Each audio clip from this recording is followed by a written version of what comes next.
Son las 5:30 de la mañana, pero bueno, como siempre estamos en contacto con ustedes. El programa de hoy es cosas sobre la cultura. ¿Por qué sobre la cultura? Porque suele ser algo que muchos queremos conocer, pero no tenemos la verdadera idea de lo que ejemplifica. En este programa vamos a hablar con distintas personas, distintos compañeros míos que nos van a ir explicando cosas sobre la cultura. Yo principalmente les voy a decir para empezar, ¿qué es la cultura? ¿Qué creen ustedes que sea? Puede ser las tradiciones que tenemos, pueden ser las tradiciones que ustedes tienen, puede ser la comida que comen, entre otras cosas. Pero de hecho la cultura abarca mucho más que eso y lo veremos alrededor de cada uno de los conceptos que se van a tratar. Vamos a pasar con mi compañero José Aguilar a que nos hable sobre uno de estos conceptos. Vamos contigo, José. Gracias nuevamente, Caleb. Y como les había comentado otra vez, yo les voy a hablar sobre la xenofobia, que básicamente es un odio o rechazo hacia todo el extranjero, tanto personas, objetos, creencias, etc.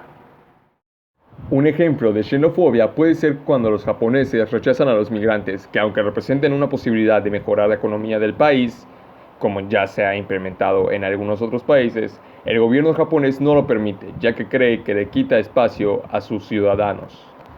Yo les voy a hablar sobre el choque cultural, que se refiere a cuando una persona sale de su cultura para irse a mudar a otra y esta tiene un conflicto adaptación de esta.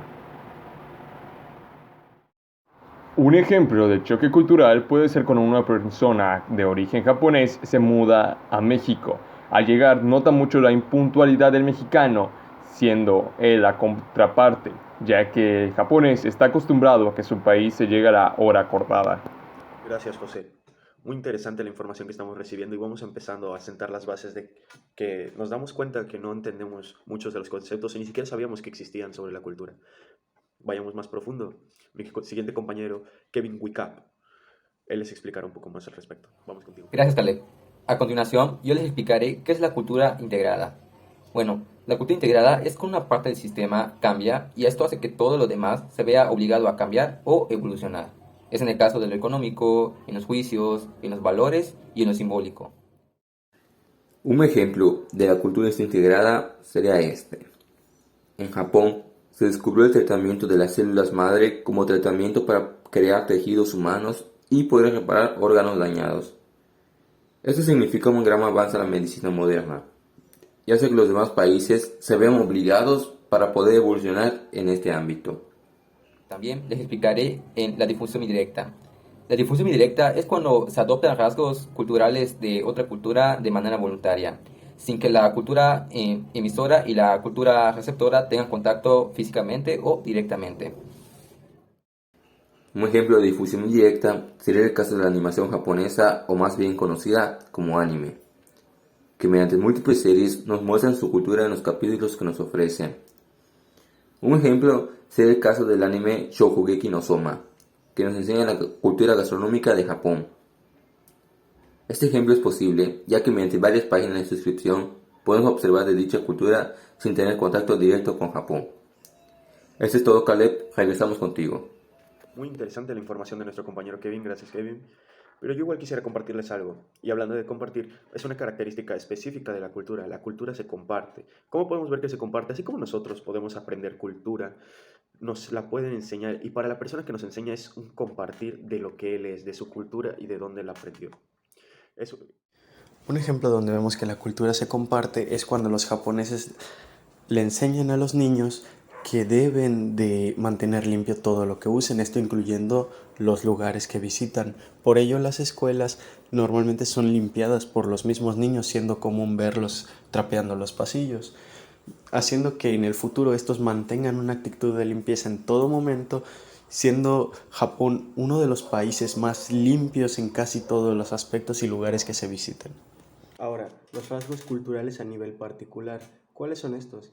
Los rasgos culturales son características únicas de cierta cultura y a nivel particular se refiere a una nación, es decir, que si hablamos de Japón, hablamos de todo Japón. Veamos un ejemplo de esto. Un ejemplo de esto es el honor japonés, pues en la antigüedad era tan importante que ellos eran capaces de suicidarse atravesándose el estómago para restablecer el honor y que sus acciones no afectaran a su familia. Después de esto que yo les quería compartir, Vamos con mi compañero Germán Herrera, que nos dará también un poco de información extra sobre lo que yo dije. De hecho, como yo mencioné, la cultura es compartida, él nos va a mencionar cómo la cultura se aprende, como otra de las características. Vamos contigo, Germán. Gracias, Caleb. A continuación, yo les voy a hablar acerca del tema la cultura se aprende. Esto quiere decir o se refiere al hecho de cómo nosotros como personas podemos aprender acerca de una cultura distinta a la nuestra y de esta forma adoptarla. Un ejemplo de esto sería aprender y practicar artes marciales, en específico el karate, que se relaciona con nuestro tema que es la cultura japonesa, pues los términos que se utilizan dentro de este deporte, como los valores que te enseñan, son representativos de la cultura japonesa. Ok, a continuación les voy a hablar acerca del etnocentrismo. El etnocentrismo es un sentimiento o pensamiento de superioridad que tiene una cultura al sentir que la de ellos es mejor o que es mejor a comparación de otras culturas. Por ejemplo, en Japón existe un gran rechazo u odio hacia el resto de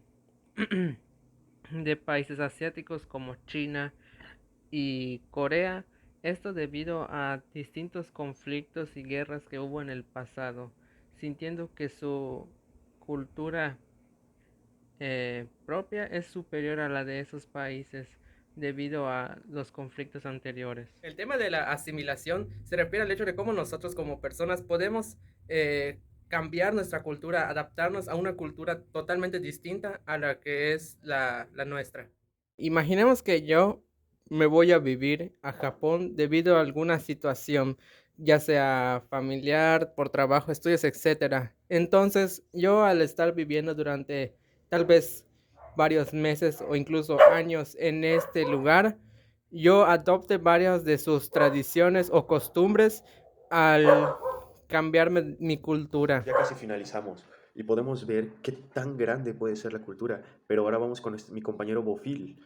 Él les va a mencionar los últimos aspectos que trataremos en este programa de hoy y van a ver algunas cosas que ni siquiera tendrían el pensamiento que existen en la cultura. Vamos contigo, Bofil. Muy amable, Caleb. Bueno, los prejuicios es evaluar a un grupo por sus supuestos comportamientos, valores, capacidades o tributos. Japón es un país que ha sufrido de varios prejuicios a lo largo del tiempo. Sin embargo, uno que ha tomado fuerza en los últimos años es que todos los japoneses son otakus por leer manga o mirar anime. Otaku se refiere a la connotación que se le da a las personas muy obsesionadas tanto a leer manga como a mirar anime, que son historietas o cómics. Y claro, existen japoneses que de verdad son aficionados a esto, pero hay algunos que simplemente lo hacen por hobby. Bueno, la cultura es un molde o la cultura es adaptativa o inadaptativa. Esto se refiere al comportamiento cultural que reconoce que lo que es bueno para ciertos individuos no siempre es bueno para el grupo en general. Un ejemplo de esto lo podemos ver cuando los japoneses, en su mayoría, se dedican mucho a sus labores, ya sea en el trabajo o los estudios. Y esto provoca de que no pasen mucho tiempo en casa. El lado adaptativo es que la industria de electrodomésticos ha crecido exponencialmente para desarrollar dispositivos tecnológicos. Sin embargo, el lado inadaptativo de que todo esto provoca el aumento de separaciones de familia. La cultura lo abarca todo. Es toda aquella fuerza cultural que afecta a la gente en todos los días de su vida, o mejor conocido como cultura popular. En este caso hablamos con una pareja que fue a visitar Japón hace unos meses y nos habló de una cultura que adoran los abanderados del friquismo, del anime, de la buena comida ya que es muy variada, amante de las formas y la apariencia, lo bello y lo hermoso, de la armonía, el silencio, el respeto. Es una sociedad muy tradicional y ligeramente machista. Su vestuario muy característico es el kimono y la reverencia y su saludo habitual. Así como que para comer en Japón debes dominar el arte de los platillos. Todo esto y más es un poco de la cultura popular que hay en Japón. Gracias, Bofil. Quiero tomar de toda esta información tan útil el último punto de mi compañero Bofil. La cultura lo abarca todo. Pues, como recordarán al principio del programa, yo les dije que no sabíamos específicamente qué abarcaba la cultura, que nosotros creíamos que eran solo unas ciertas cosas, pero no teníamos ni idea de su complejidad. Y es porque, como ya mencionó, todo es cultura, todo en el mundo, toda cosa hecha por el hombre, entre otras cosas. Espero que con este programa hayan tenido una mejor percepción de lo que significa la cultura, de lo que es su propia cultura, además de los ejemplos que usamos con la japonesa y entenderla también un poco mejor. Gracias por ver este programa, los estaremos esperando en el siguiente. Hasta pronto.